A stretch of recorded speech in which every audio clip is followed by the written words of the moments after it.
Hey, thanks for tuning in. I'm your host, Kay Jacob. Today's episode is Rated G for everyone. I sit down and talk to Mary Santos, my first artist on this show, as she elaborates her process for her artwork that she prints and sells online. And she even makes her own paper. So tune in for a very cheerful episode. Welcome to IPA Sessions.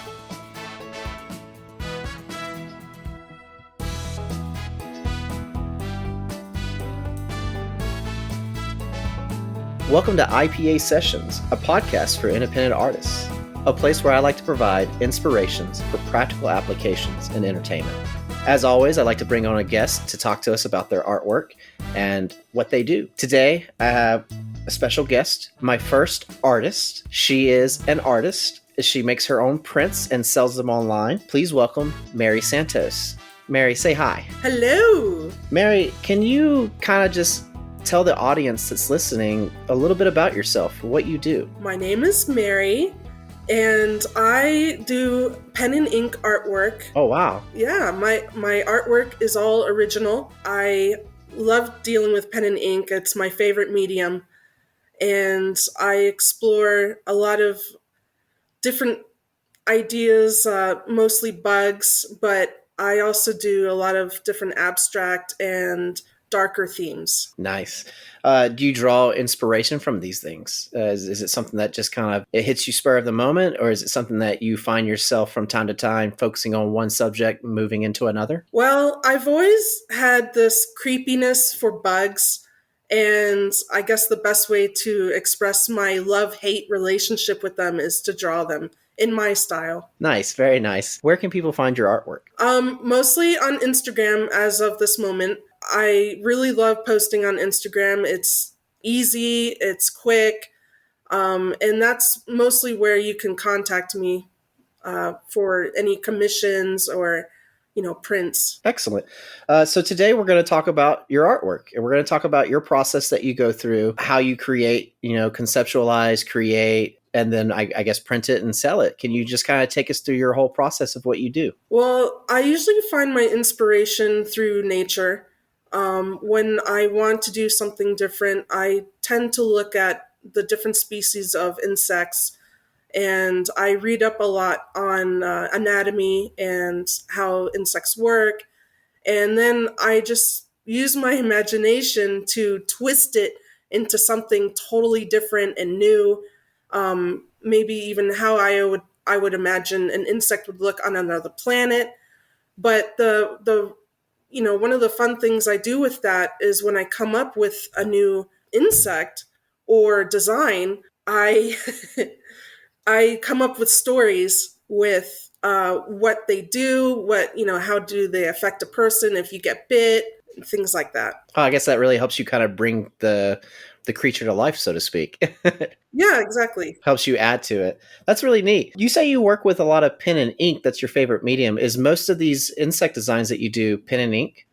It is. I work a lot with micron pens, and a lot of my work is very detailed, so I have to be careful with the balance of using the ink, for contrast and dimension, and because my details can get pretty small. And I follow you on Instagram, and I've seen a lot of your posts, and I love some of the insects you made. I think you did this really cool. I want to say it's a praying mantis, but I'm not quite sure if it's a praying mantis or an ant or a grasshopper, but it's really cool, very alien looking. And I know a lot of your artwork is in black and white. Do you do any color at all? I do some color. I have a hard time with color when it comes to drawing, but a lot of my color comes out in my watercoloring. I do watercolors as well. Oh, cool. And I experiment with color in my pen and ink, and a lot of practice and drafts, they end up kind of getting stored away, but I experiment with color, not too much, but I'm trying to broaden my horizon. Do you do any special requests if someone wanted to reach out to you? Absolutely. I do commissions. In fact, I'm working on a commission right now for Mothman. Oh, that's so awesome. Yeah. I'm a big paranormal fan. I love the Mothman stuff. That's so cool. Yeah. This client of mine, he wants me to do a Mothman for his sister-in-law. and he has some specifications that I've never done before, and so it's a real challenge, but it's super fun, and I'm enjoying myself, and it makes me it's kind of inspiring me to maybe do more cryptids. Hey, that is awesome. I'm a big werewolf fan, aka Dog Man. So we'll have to reach out after this. We'll have to rechat. No, that's really cool. So, about how long does it take you when you sit down to start your work? What's your overall time? Oh my goodness. It takes me a while. I do a lot of sketching first, and in my process, a lot of erasing, a lot of erasing and sketching, playing with shapes and lines, and what kind of feeling do I want to give the audience, and it takes a long time. It could take me a couple weeks to finish just one picture, but that's because I want it to look right. I want people to get a sense of, oh my gosh, that's so crazy. That's the reaction I just thrive for. So So you mentioned that you do pen and ink, you do watercolor. Is there any other mediums that you like to work with? I know that you are someone who likes to do what you consider abstract, kind of what I think you called it organized chaos. yes. Can you tell me a little bit about that? Well, I do some oil painting. I'm not the best at it, but I'm working on it. It's definitely a learning curve, and it's a very difficult medium to master. Acrylics, I do some acrylics like folk painting. Oh, cool. Yeah, I'm really having this sort of self exploration through art, and what the one thing that I always come back to is the pen and ink. That's my go-to place. That's my happy place. Okay, I like that. You know what you like and you know what you're good at. That's your strength for sure. Oh, absolutely. So once you've finished your paintings, and I'm assuming for all these paintings, your next step is probably the same. You go through a printing setup. Can you kind of take me into your printing, your process of getting them, I guess, sellable and then online and all that? Yes, when I'm done with a picture, I don't mess around with digital media a whole lot. I'm more of a traditionalist when it comes to art.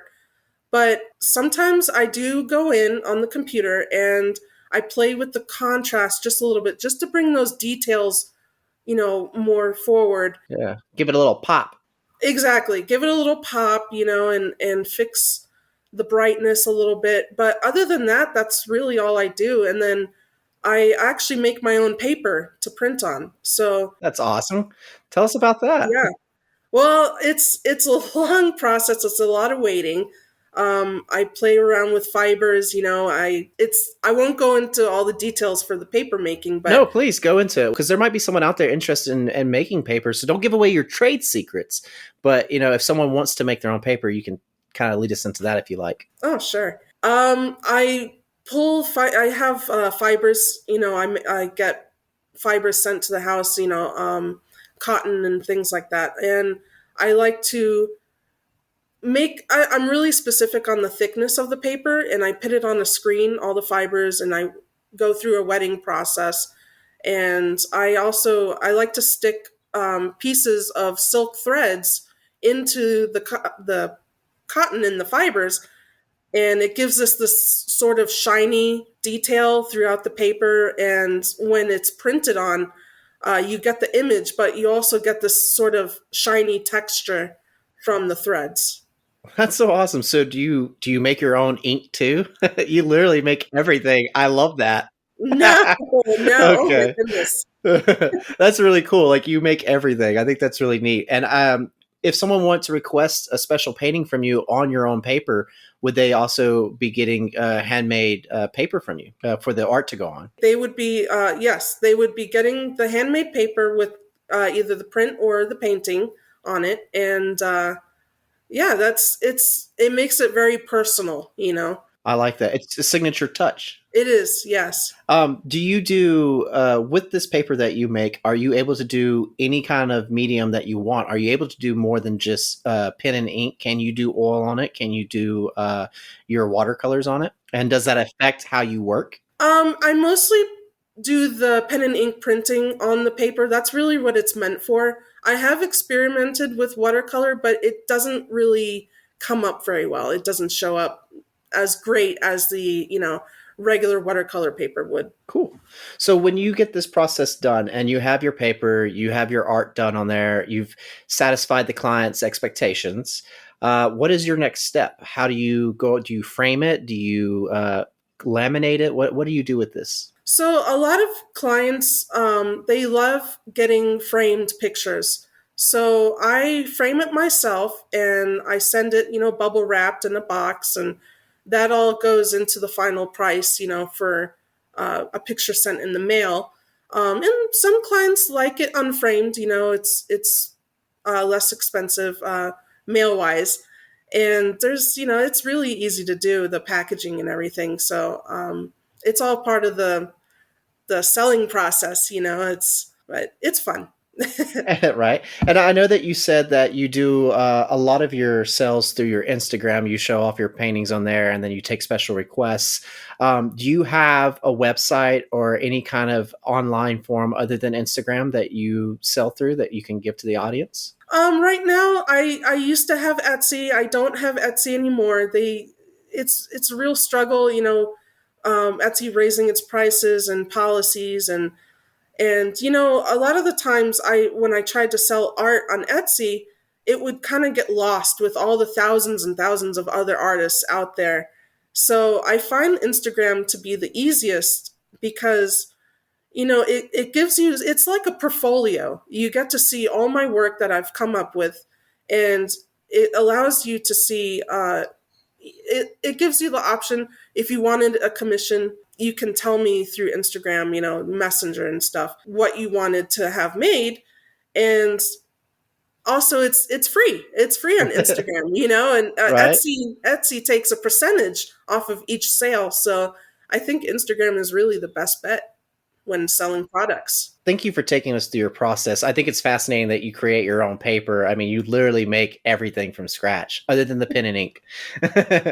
um, what got you into art? What inspired you to start doing this? I've been drawing and painting ever since I was little, and I would get in trouble in school because I was always drawing on my homework and schoolwork. There was a time I stopped making art. That was when I joined the Army, and I went through, the Army was great, and then I sustained a serious injury to my back. So since then, I've been really working on my style and how I want to expand people's imagination through art. And a lot of the struggle with that is, I have a pain in my back, severe pain. So I find it hard to concentrate sometimes. But I use that as an advantage. I use it to express myself through my ink. And every line and scratch that I make is almost like a symbolic thought that I have in that moment. So it's the art is special to me, and I it's something I would never give up. That's impressive. Wow, to take something like that, it's almost. I guess the word I'm looking for is it sounds very therapeutic. It is very therapeutic. Yes, it makes me happy, and I enjoy making other people happy as well, and give them something different to look at. Yeah, and I believe you're my first vet on this show, so thank you for your service. Thank you. I want to move along to going back to what you do right now with your artwork and selling it. I would say, as an independent artist, you're trying to make a living. You're trying to put yourself out there. What has been the hardest reality you've had to face? Maybe the biggest challenge that you've had to overcome during this whole experience? Mostly it's financial. They say it takes money to make money, right? Mm-hmm. Well, it certainly does. The materials alone, it can get kind of expensive. I find that making my own paper does cut some costs, and it gives that personal touch to the person buying the art. And but yeah, financially it's hard. You have to really use time management and budgeting, and it's not fun stuff to think about when you're trying to do something you enjoy, you know. Definitely makes sense. Finance is difficult. It's kind of a reoccurring theme on here that the monetary gains usually seem to be just kind of a what's that? Yeah, I thought we just did this for free. yeah. I wanted to ask you something else because you. This is kind of a unique question considering that you're an artist. But is there anything unexpected that you had to learn in the moment during this process? Did you know you've been doing this for a long time? You obviously have experience, you have skill, you're very talented with your artwork. But have you ever encountered anything that you just weren't expecting and you learned something new in the moment? Well, unexpected. You know, my artwork has this theme. It's it's definitely a darker theme, and a part of me didn't believe that people would want to see creepy crawlies or you know horror themed artwork. But the unexpected thing was that people responded to it positively, and you know, because you would think people would like to see, you know, puppies and kittens and, you know, rainbows. But there's a crowd out there. They love that abstract, you know, with a purpose. You know, I came up with steampunk octopus and, That's you cool. know, things like that. Yeah. And you have to find your audience. I think that was, I kind of fell into that accidentally. You know, I found this audience who loves my art and now, you know, I'm making it for them. So Hey, that's the perfect audience. I'm a big fan of horror, and again, I follow your art. I love a lot of stuff that you've put up. Excuse me, that you've put out there. Through all of this, what would you say is probably the most valuable takeaway from your whole experience from doing this? I think the valuable takeaway is that it makes people enjoy what they're looking at. It kind of expands their imagination a little bit and give them a taste of what my imagination is like. And really, I'm sort of a people pleaser. I love to try and make people around me happy. And if I can do that through my art, then I've accomplished something. Very well said. I think that's a great takeaway to have, especially because it allows you to know who you are, and then the your audience, so to speak, knows who you are. And like you said, you know, you do something that's therapeutic for you. You take that pain that you deal with and you put it into your artwork. So they're really getting to see you. It's almost beyond physical; it's emotional too, and that artwork really speaks. I think that's very impressive. Thank you.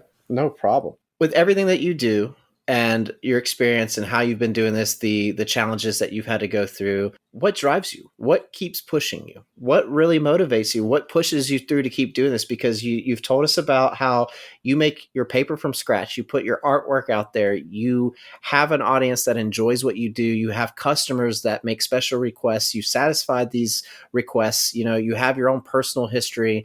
You have the pain that you go through, how you put that into your artwork. You have your struggles dealing with the Etsy, dealing with finances, but you keep doing this. What is it that keeps driving you? I I guess in a way I have a main goal. I'm trying to create a brand, Bubo Art, and part of that brand is this obsession I have with owls. You know, Bubo is Athena's owl in Clash of the Titans, and she has him made into a mechanical owl to aid Perseus. So I find that it's kind of an inspiration for my brand name, and in a weird way, you know, she's trying to help people. She's by sacrificing something. So my brand, you know, I hope to expand into t-shirts. Well, it sounds like, you know, your drive is your ultimate end goal. You know, you said it yourself. You eventually want to get to a point where you've created your own brand that you stand out. You have, you know, your clothing, your shirts. I'm guessing stickers.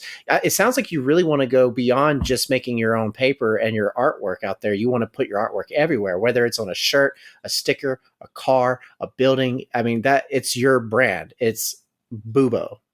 And that's what it sounds like to me. It sounds like Bubo is your drive. Yes, Bubo is my drive. He's there for everybody. I He's love that. yeah. I am working on expanding my art to different, to the t-shirts, and it's going to take time, but it's getting there. Okay. Well, you know what's great is I have a friend that we interviewed already, Caleb Peoples. He does T-shirt designs and prints. I'd love to put you two in touch. Maybe that's something y'all could collaborate on together. He's a graphic designer. He calls himself the graphic manipulator. He buys graphics and he just tweaks them. So get him someone to have original art. He'd probably love that. Oh, that sounds awesome. I would love to work with someone like that. Yes, And I'm sure absolutely. he'd love to work with someone like you. I promise this next question is super easy. Okay. Is there anything that you would say to anyone who's looking to do what you do? Do you have any advice for any future artists out there that are looking to promote themselves and put their artwork out there and try and make a profit and make their own brand and really just get exposure? Do you have any advice for them? I think my advice would be, well, it's so cliche, but practice. Practice, failure is a good teacher. That's another cliche, but it's not the most important thing to know right away what your style is, or where you think you belong in the art world. I think what's important is the journey itself. What do you feel comfortable with? What makes you happy? Take those talents, create something. I'm all about creating things. So take that, and explore it. See where it'll take you, and how far it'll take you, and if it's a dead end, then try something different. There's nothing wrong with failure. And I've learned that many times. It's a learning process. I actually very much agree with that. I've learned in my own personal experience with my writing, with this podcast, that you make a mistake, work with it. I call them happy accidents. It's a Oh, moment. It's a okay. moment to learn from. And I think, is it Bob Ross that coined that Yes, term? it Or was the Bob famous Ross. I was Bob gonna Ross, the say. famous painter, happy accidents. And I've always followed that because in those moments, some of my most successful achievements have been through a mistake, an accident, and it was a moment where I learned in a failure that this is actually okay. Take those moments to really learn and train yourself, develop your skills. Don't be afraid to lose because you're not going to grow if you don't experience that. I really like what you said, and shout out to Bob Ross. That goes into the whole, owl obsession, the wisdom. Oh, yes, very much. I love that. Mary, thank you so much for being here today. Is there anything else that you would like to add? That I hope everybody enjoys their weekend coming up, and just do what makes you happy. And if you're making people happy around you with what you're doing, there's nothing wrong with that. Keep doing that, and because being happy can be a chain reaction. It'll make people around you happier, and make you happier. Just No, it's fair. It's yeah, a chain reaction. It is contagious. Happiness is contagious, and it that's should be. that's what I'm trying to say. Thank you. I want to give you this moment now to promote you again. I want to put your stuff out there. Where can people find you?